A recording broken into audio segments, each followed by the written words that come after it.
I can't believe we're going to do a movie that's not horror. I feel pretty good. I'm not scared at all. I feel kind of invincible. Yeah. Me too. I've got a very positive attitude about this. Me too. Is it getting hot in here, or is it just me?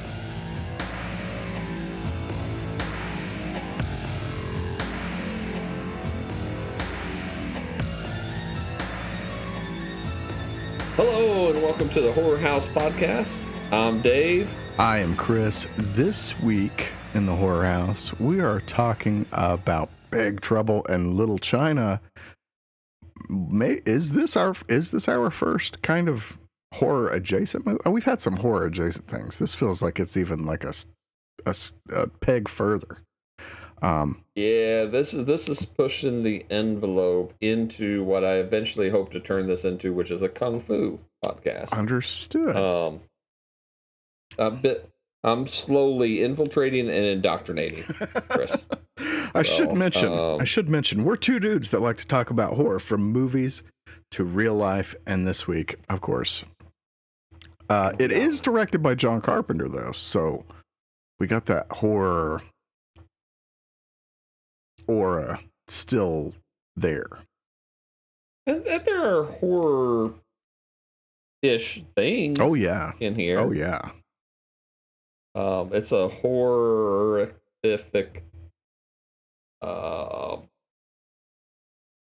stand-in for America. Jack Burton is. Big talk, little game. Yeah. And this came after Starman, but before Prince of Darkness. I had originally thought that this was after Prince of Darkness. My mistake. And what a run of movies. Starman, Big Trouble in Little China, Prince of Darkness. That's crazy. And of course, they live after that. And John Carpenter is, it's easy to forget about him, I feel like, with Wes Craven and Romero, but Carpenter's put it out as far as like a size of his catalog. And I know it's not all about the size of the guy's catalog, ladies. I've been told my catalog is just fine. But you know, he's got such good stuff and so varied. Like there's a Romero type. You know, there's a Wes Craven type. Mm-hmm. You know, I would just say Cronenberg has a feel, and I'm not saying everything. Like Fast Times clearly is its own thing. But Carpenter really, he's all over the place. There is a quality to Carpenter's stuff that I don't know that I can describe what I think I am seeing, but there is just something about his movies that is not in others. And maybe that has to do with just how fast he is at it. Like there's not a whole lot of trying to perfect something. Like if something's good, it's good. And I think that's part of the reason he got the job for Big Trouble in Little China. Was they wanted this done by X, and Carpenter was known to like get in, get out, and bada bing, bada boom. There you go. I just watched an interview with him today where he kind of talked about this, and this had come out right when the Halloween, the Corey trilogy was coming out, which you can say what you want. I know he's only in the third one. That's enough. The Corey trilogy. But he talked about that. He talked about like, yeah, I put together, I you could always look at something and say, I could have done this different, I could have done that different, I could have put the camera here, I could have put the camera there. But he said at the end of the day, you just have to finish it and move on to the next project, and there's some wisdom in that. I think seen plenty of movies that were fiddled with till they become they lose the message, they lose the meaning. Yeah. And then another interesting thing I saw about Carpenter is that he's not a storyboard guy. I think I've read something similar as well. Yeah, the quote, I'm going to butcher the quote. And you can blame Carl T. Huber's Starlight Distillery for me butchering this quote tonight. But basically, he was saying storyboard, even if it doesn't actually lock you in mentally, it locks you into this is the shot we're going to get. Where he much prefers to come into each shot and really get creative with it. Oh, I can do this and I can do that, and you reminded me, Cronenberg, also not a storyboard guy, and for that same kind of reason, that freedom, yeah. Which is funny because Carpenter, from interview I once watched not long ago, was not a fan of Cronenberg at a certain point. He's like, fuck the pretentious piece of shit, essentially. I'm like, God damn. Well, anyways, when rich people fight, who cares? Right. And so it's like when the NFL goes on strike. It's like millionaires and billionaires fighting. Who cares? Yeah. But that's funny that they both kind of have similar storyboard. It's like, you're blocking stuff out when you get there in the moment. Yeah, but how many of his own soundtracks did Cronenberg write and perform? Right. They certainly has that over him. And if there's anything Carpenter movies have that like give it a Carpenter feel, I feel like it's that synth sound. Yep. I actually wasn't sure because I don't know this movie like you do. It's kind of one of those areas, or I didn't know. And watching it, I'm like, I wonder if Carpenter did the soundtrack to this or not. And then it cuts, that first scene, and then it cuts to the Pork Chop Express barreling down the road with that like synth rock going. I'm like, he fucking totally did the soundtrack to this. Yeah, you know it. Immediately. Oh.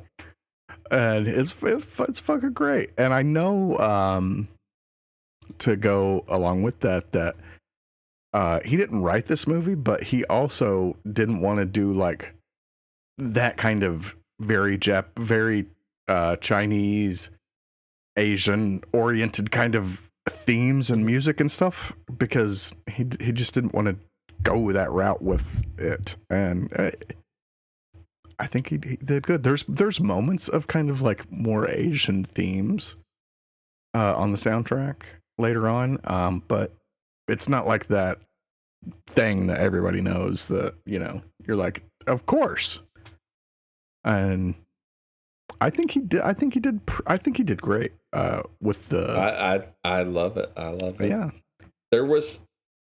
It's pretty common knowledge that this was originally written as a like turn of the century Western, or pioneer Western, still in San Francisco.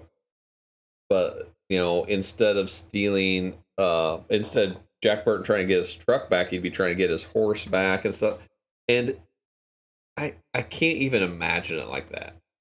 Well, the original writers, Gary Goldman and David Z. Weinstein. There was this whole thing. Did you read about like the bringing in the script doctor essentially with Yes. Yeah. Richter, what's his name? W.D. Richter.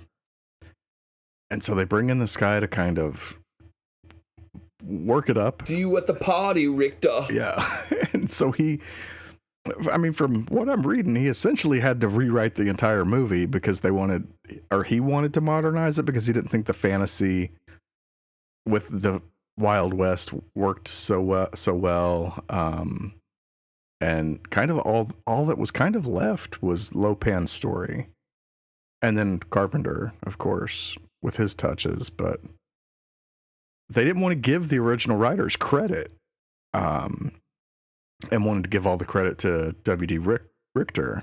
And then the Writers Guild got into it and eventually giving credit back to Goldman and Weinstein and changing Richter's to just adaptation by, which is kind of lame.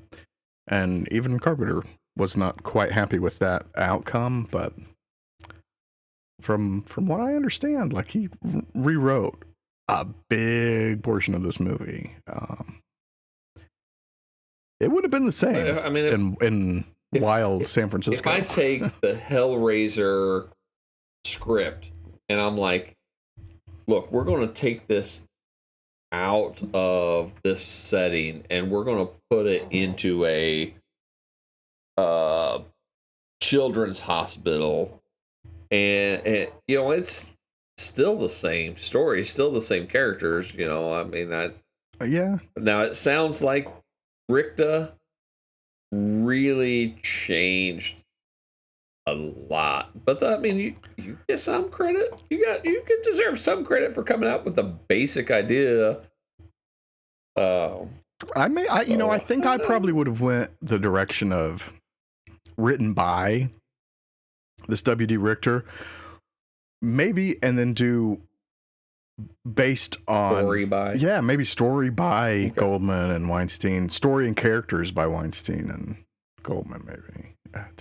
Okay, but you know, rich people, they probably, I mean, they're writers, they're on strike again. Respect. Get your wad, dudes. Yeah. Which there may be a writer listening to this being like, this whole podcast is bullshit.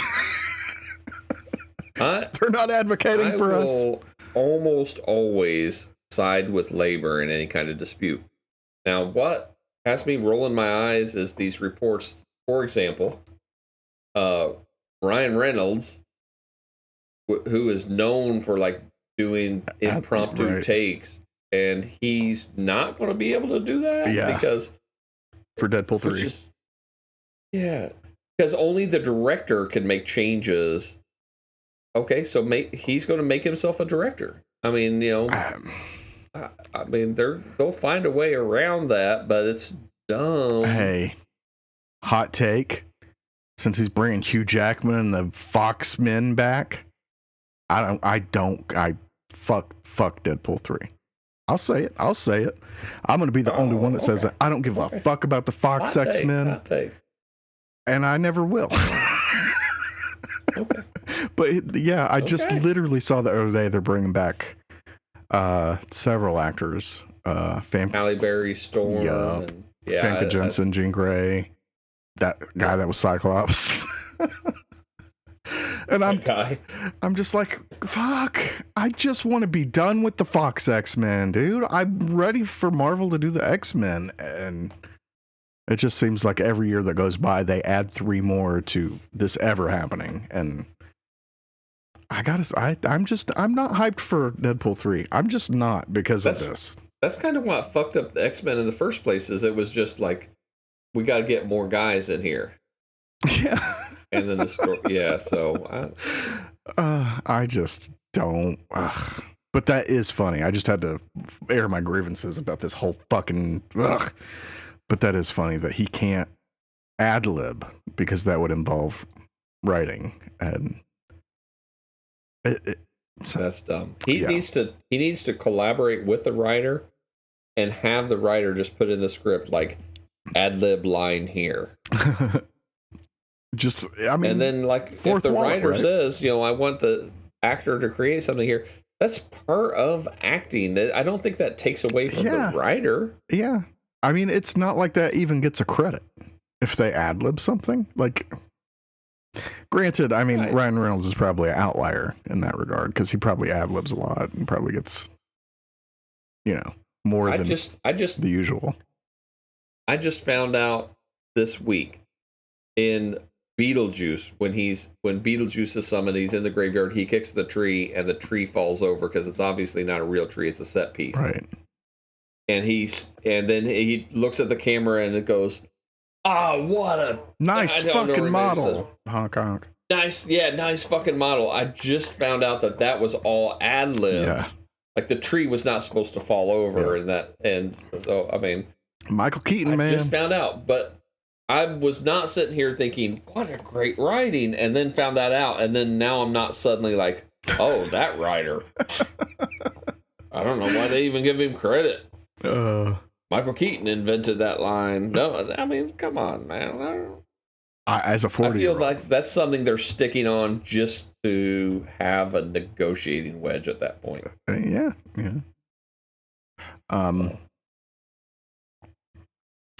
But here we are with what essentially Goldman, Weinstein, and Richter, and whatever confabulation you want to presume, directed by Carpenter over the course of 10 weeks, I want to say. Big Trouble in Little China. Did you know? I only saw one source say this, and I didn't try to really figure out if it was true, but apparently a certain Jackie Chan was Carpenter's first choice for Wang. I did hear that, but that his English wasn't good enough. Yes. I didn't try to really dig into that. It come up in like a video that I watched, and I was like, huh, okay. But I honestly, I don't think Jackie Chan would have been right, because Dennis Dunn. In 1986. So in 1986, Jackie Chan was not kind of the as into the comedic side. He was still very serious kung fu acting. Yeah, he really was. And it was because, in 1980 and even before, he was already being crowned like the next Bruce Lee. Right. So he really tried hard to be this very serious actor and stuff like that. And then, that all fell apart for the good, I think, because I love Jackie Chan. But 1983, he was not even really known in the States yet. I can't remember what year did Project A come out. Project A, I don't know that I've even heard of this. Yeah. Oh, so Project A was 1983. So yeah, still very intense. Project A is the movie that almost killed Jackie Chan. He had a scene where he jumped off of the top of a building or off of a balcony into a tree. Oh, right. And the tree was supposed to sway over so he could jump out of the tree into the next building. And instead, branches broke and he free fell. Right. And hit, every branch of the tree as he went down, ended up breaking his back and severely hurting himself. So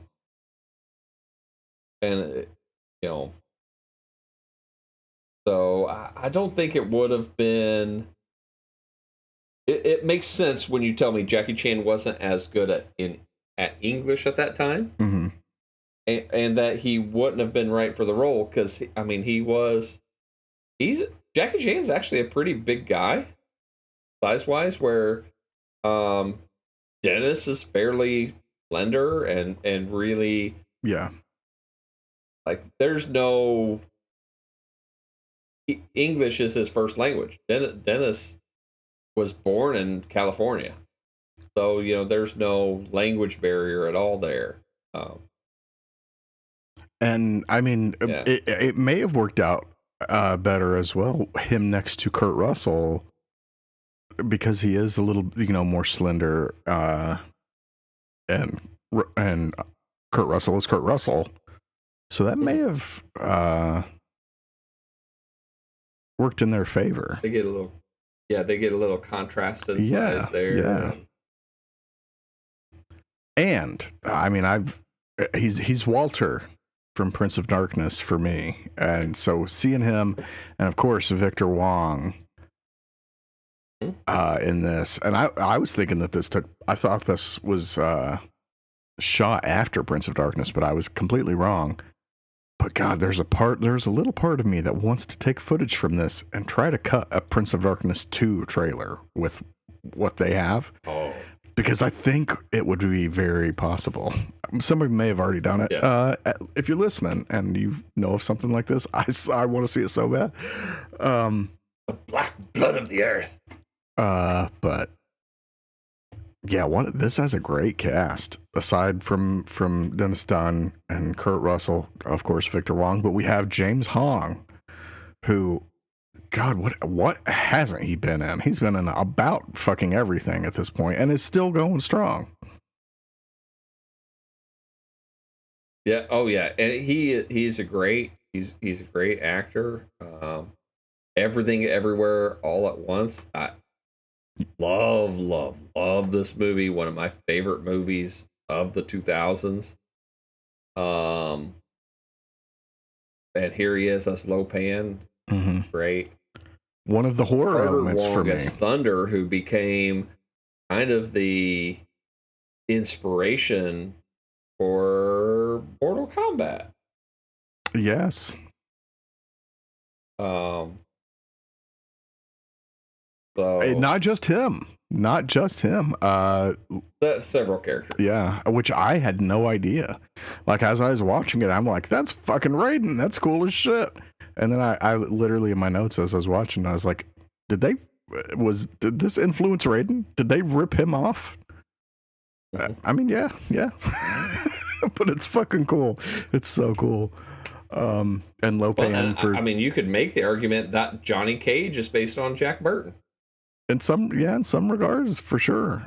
He's the bravado Hollywood guy. I mean, they heroed him up a little bit, which is kind of the studio made John Carpenter go back and hero up Jack Burton a little. So the whole intro to the movie is because of that. Like, he seems kind of bumbling and useless in a way. Can we make him more better?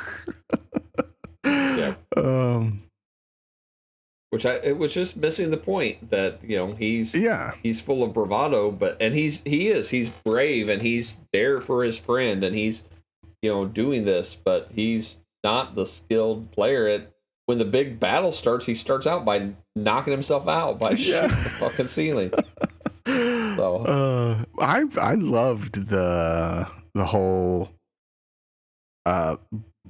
Jack Burton and Wang dynamic. Like, mm-hmm. Yeah, I mean, and it's not something that's never been done before or been done since. I mean, but it's done so infrequently that whenever I see something like that, where like the sidekick is more of the hero than the actual air quotes hero, it always, and that may just be like a personality disorder in myself, that I'm like, ooh, the hero is not as good as the secondary. So you guy. must love Green Hornet. Yeah.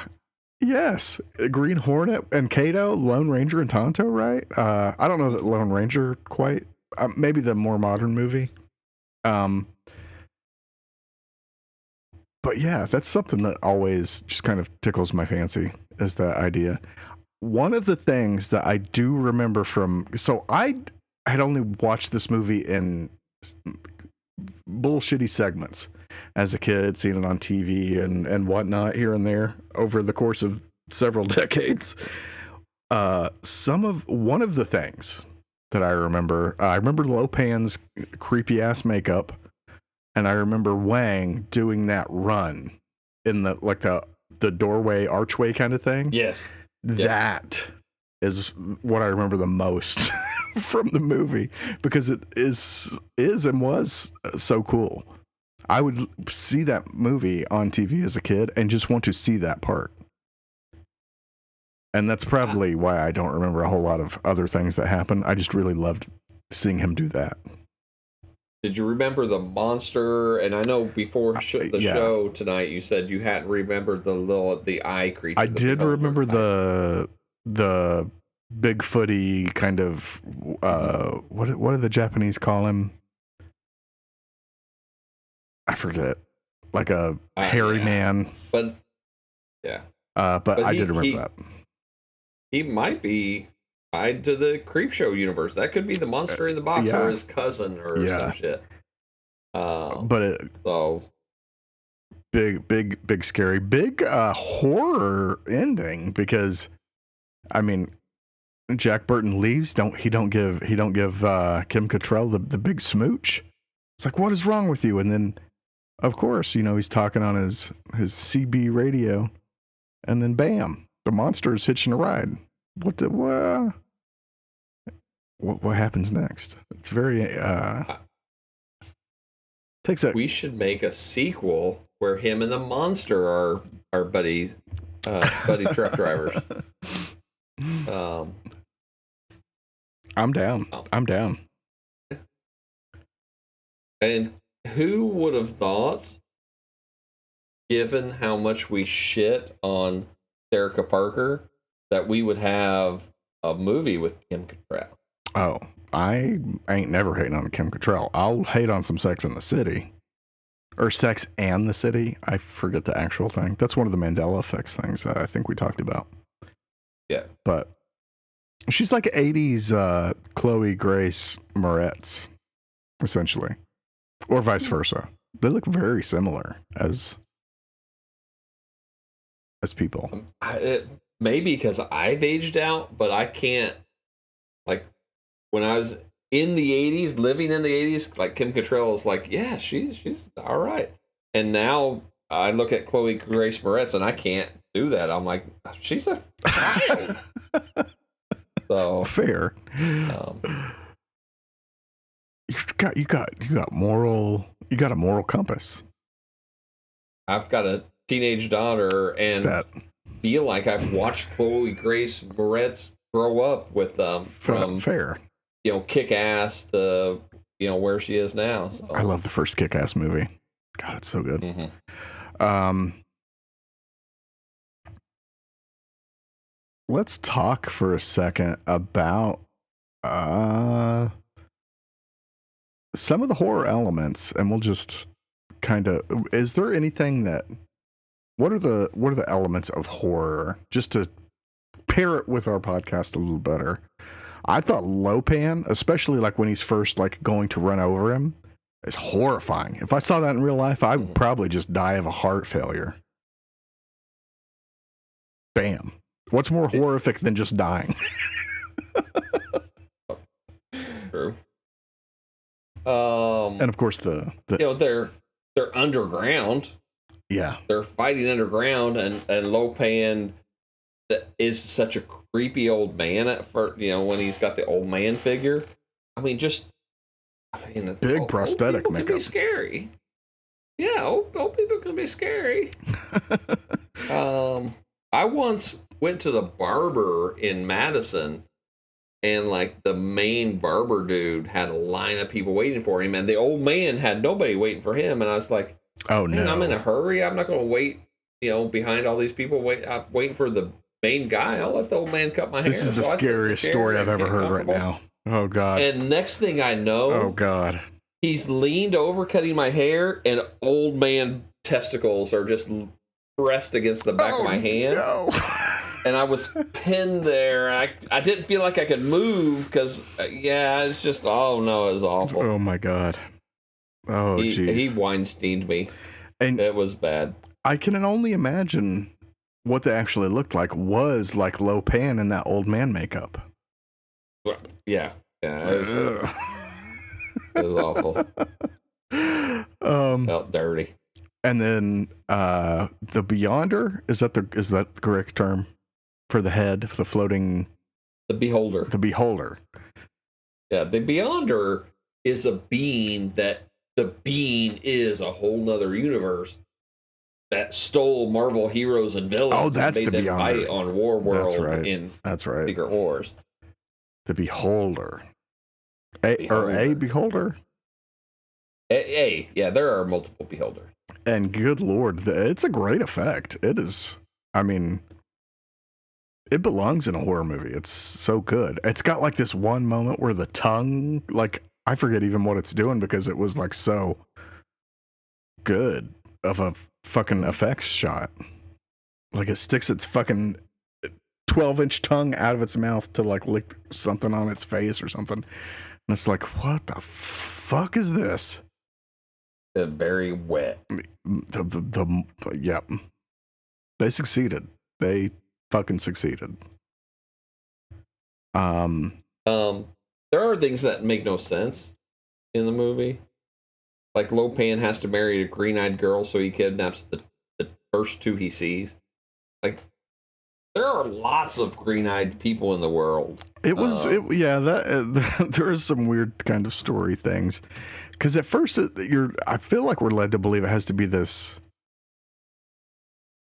Asian green-eyed girl. But then no, not really. I do like how in that moment when he decides that he's like, I know what I'll do. I'll marry both of them. And that's just like, oh, there you go. There you have it.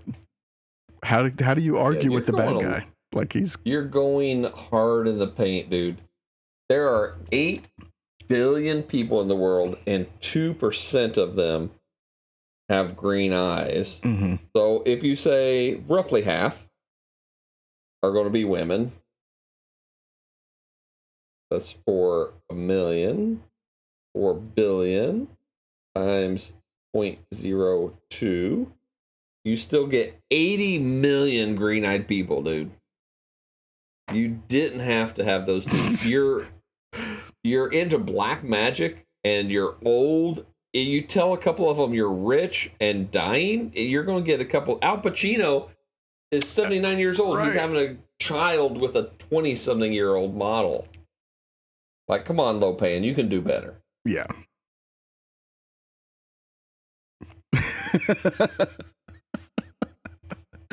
They didn't have the internet then. They were just so they were like we were back then. Like you're just so lost in what's actually the world. You have no idea. Yeah. Have you never stayed? No. Are you saying Lopan didn't own a TV? He couldn't stay up late for those call me now commercials? Oh my God.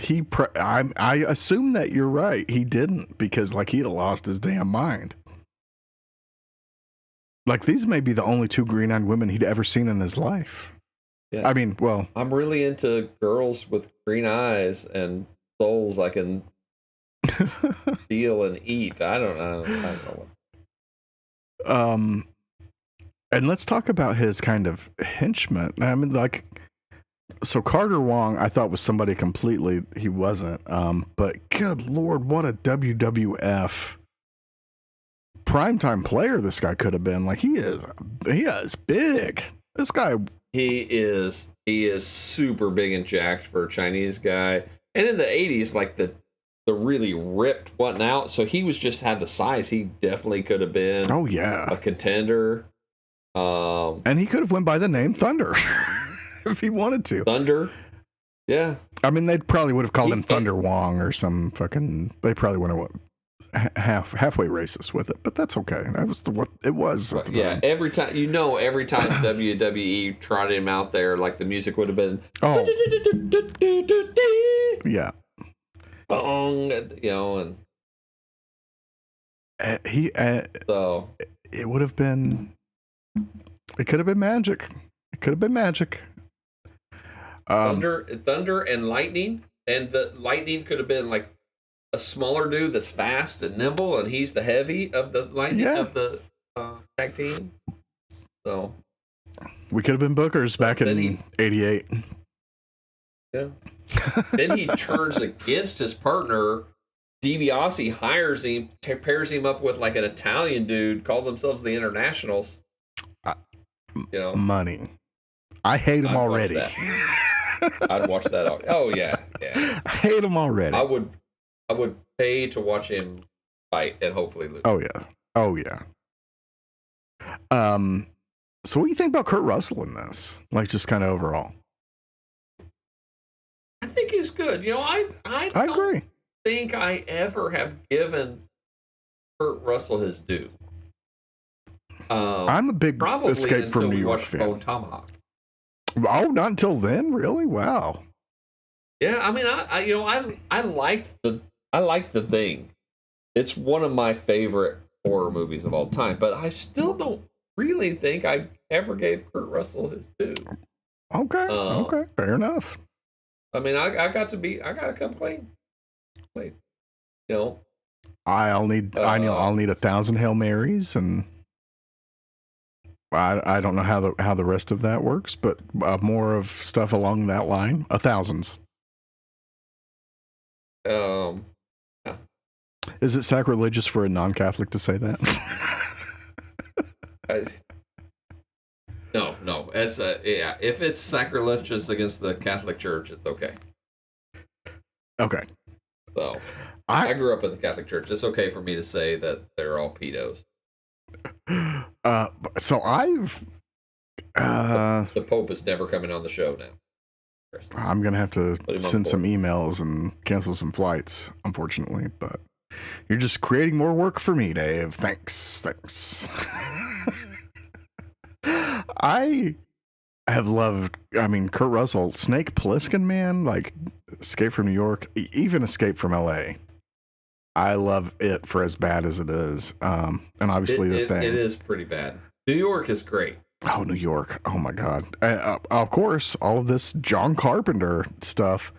I had an idea while I was watching this, and I think Kurt Russell is a kind of, he's a weirdly good kind of everyman, even though he's got this big chin, big jawline. He's very out there, but there's something about him that doesn't feel like it's completely over the top Hollywood actor guy that I like, and I wonder, and I don't know that it was ever even considered, what if Piper hadn't done They Live and it had been Kurt Russell? Because him and Carpenter were like, big collaborators, right? It'd have been a different movie for sure. It would have been so different, because I feel like Kurt Russell is a talker. Yeah. He might. We were just talking about Ryan Reynolds and his improvisational skills. I have nothing to base this on, but I could see that kind of thing coming out of Kurt Russell, because he really just seems like he's doesn't take himself too seriously, but that he is a craftsman still. I don't know that I've seen a bad acting out of him, and I'm gonna not blame Kurt for Escape from LA. That's just trash, right? But there was a movie after that. I've seen bad acting out of him. I forget who directed it, but there was a movie in like the late 90s called Soldier, and he was pretty stoic, pretty silent and reserved in that. Tango and Cash. Oh my! Captain Ron. I've never. How do you not like Captain Ron? I don't know that I've watched Captain Ron, but Tango and Cash is my fucking jam. If you ask me right now, let's close Horror House forever and go do the Tango and Cash podcast, I'm like, how do I how do we get rid of this? Tombstone? A Tombstone, yeah. He was Wyatt Earp, right? Yeah, and then Bone Tomahawk. Those Bone Tomahawk. The first season of Horror House, we had a Kurt Russell movie that neither of us had seen. And I didn't. I figured you was like a long time Kurt Russell, for lack of a better term, stan. Because I sure am. I'm not saying I shit on him, but I don't think held him in the regard. Right. But I told you. I gushed about Bone Tomahawk and the acting and that, and you could take the horror out of that and just give me more. Oh yeah, Kurt Russell as a cowboy sheriff, and I'm all in. Yep. So, but Ego in Guardians. Yeah.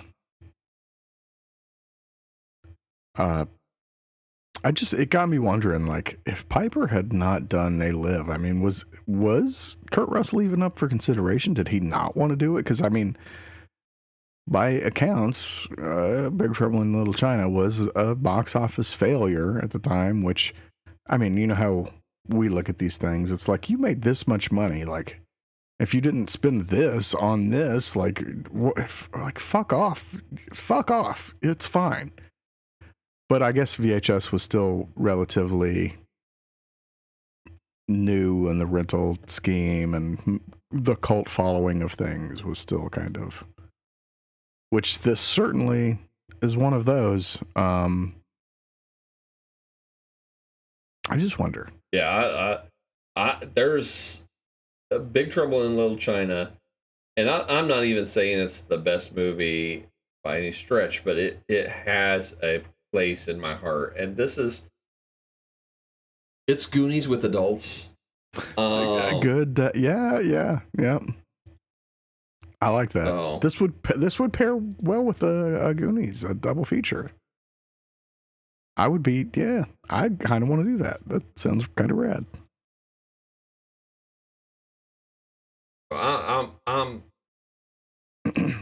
don't know what else to say. I like this movie. It's fun. Yeah. It's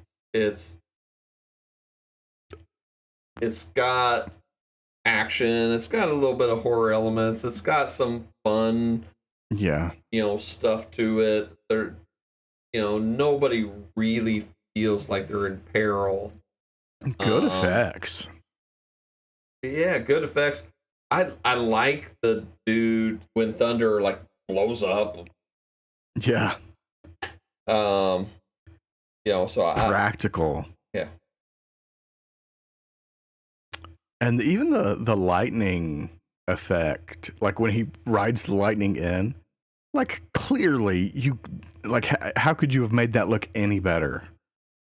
Even for like the next 10, 15 years, how could you have ever made that look better? It's so good. The kung fu stuff is really good in this. The fights are really good. When they get to the final fight in the underground temple, the ancient underground temple, who knew that the ancient Chinese, when they built underground temples, liked neon so much? But the fight is good. The action is good. This is, and you also know where I stand on kung fu movies. I love them. I watch them all. So Jack Burton is a hero. What have you read anything about Rock the Dwayne Burton? Working on a sequel now, a loose sequel, but at some point it was considered a remake, and he was gonna be Jack Burton. Thoughts? So before all the Black Adam stuff, I would have had one train of thought, which would have been, yeah, I can see this. The Black Adam stuff, and it's not really the movie itself, although the Black Adam is got a lot of problems as a movie. Mm-hmm. But when you hear the behind the scenes stuff and like what caused some of these problems, it definitely sounds like The Rock was part of the problem here, and his ego, and he's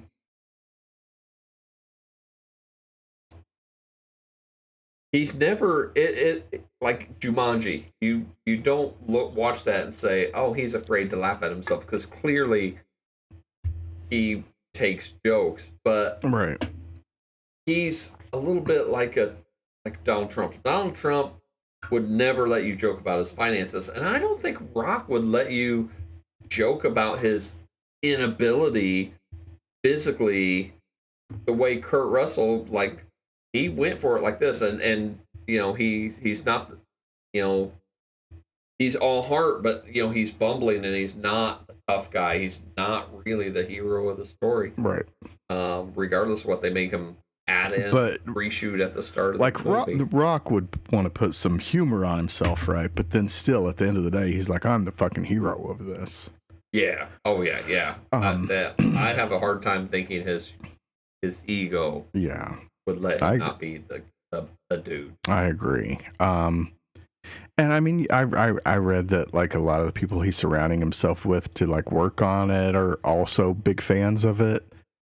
I mean, which is nice that they want to pay respect to the original and like build off of it, but I don't know. We'll see. I thought I that mean, was so it's weird. a better idea than I'm going to hire somebody to do Freddy versus Jason that's not a fan of Freddy or Jason. Right.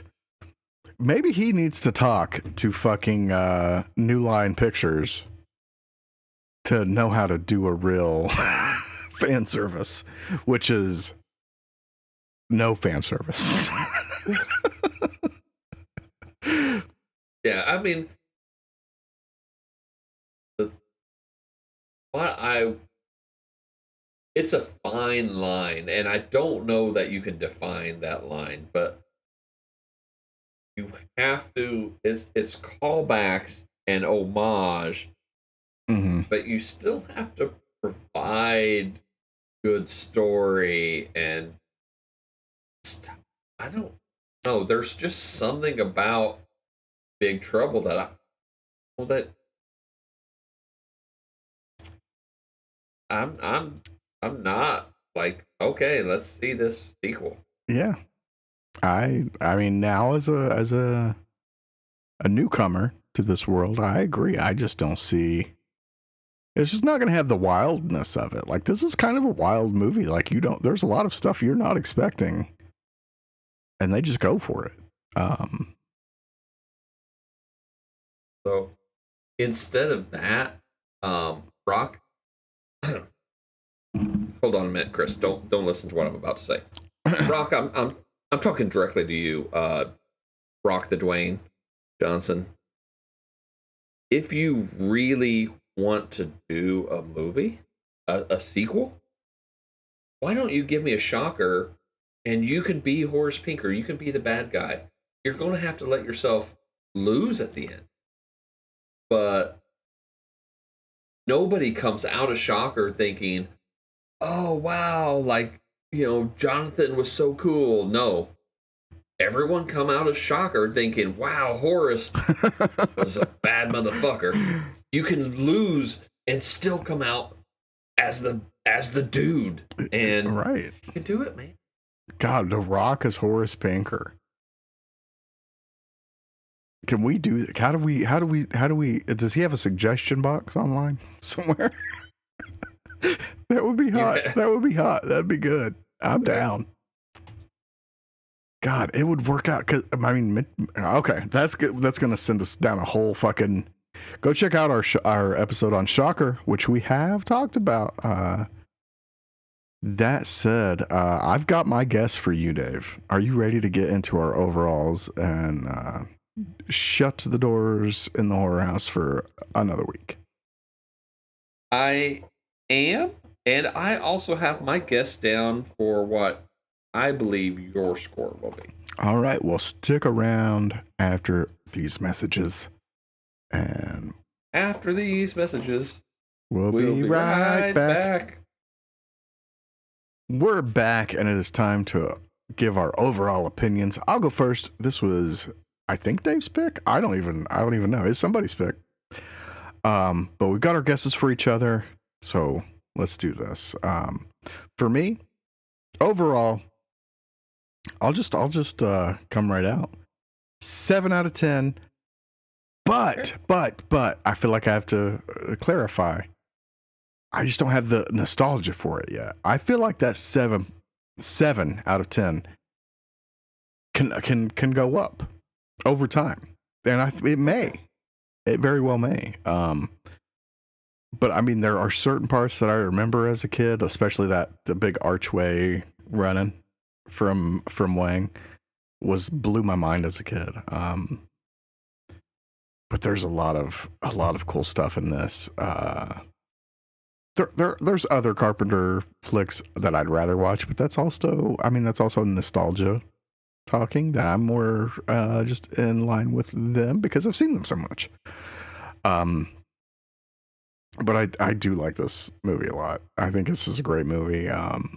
You like Kurt Russell, you like fucking kung fu, you like practical effects, you like horror, but you want to kind of branch out a little bit. There you go, right here. You don't know kung fu. You don't know kung fu, but you can, and you will learn in Big Trouble in Little China. So, 7 out of 10. Dave, what did you think I would end up on? I thought you were going to be at a 6. Oh, really? Wow. So you outperformed me a little bit. I'm mostly because it's very adjacent, and maybe it's horror adjacent even. So I thought it would down mark for that, but I like the effects. The monster is a little bit static, but given the era, it looks great. So yeah, I thought you would be a little bit lower, but I'm fair enough. Pleasantly surprised that you're at a 7. I broke expectations. What about you? What are your overalls? So I do have a lot of nostalgia for this. This is just a fun movie. I could throw it on any time, but it's not something I get super into because it's just not that. Right. And it's again horror adjacent. So I did mark down for that, but I really like this movie, so I feel like I'm doing a disservice when I give it a 7.5. Oh, I thought you would go 8. So okay. That gives us an average rating today of 7.25. There we. If you're out there and you want to argue with us, tell us what you rate this at, or how you feel it fits into the horror realm. You can do that on Twitter at Sweetness1 with 6 E's.